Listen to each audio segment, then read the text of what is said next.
तो हरपाल नाम के एक भक्त थे भगवान के, खूब भजन करते थे, खूब साधना करते थे, नाम जप करते थे, कथा सुनते थे, लेकिन वो ब्याह नहीं कर रहे थे। क्यों?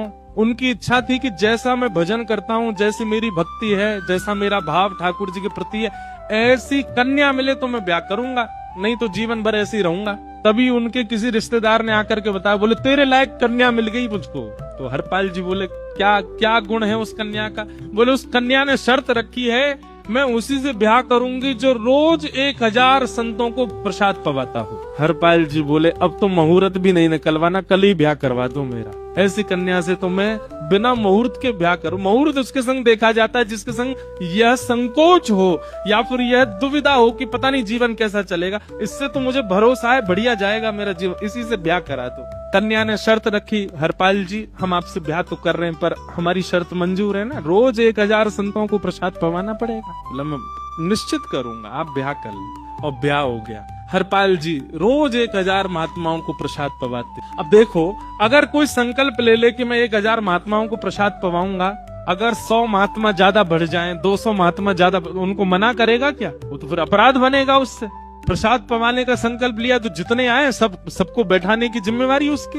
तो हरपाल जी ने नियम ले लिया, रोज 1000 महात्माओं को भोजन कराते। अब 1000 की जगह कभी कभी 1200 भी हो जाते, 1300 भी हो जाते, 1500 भी हो जाते। लेकिन हरपाल जी करते कुछ नहीं थे, कमाई का कोई जरिया नहीं था, केवल दादा परदादाओं की पुश्त से जो उनके पुश्तैनी धन था उसी को ही खर्च करते जा रहे थे। 1 साल तक बढ़िया चला, 1.5 साल बढ़िया चला, लेकिन 1.5 साल बाद धीरे धीरे धन खत्म होने लगा। जैसे ही धन खत्म होने लगा, हरपाल जी बड़ी चिंता में आ गए, क्या करें?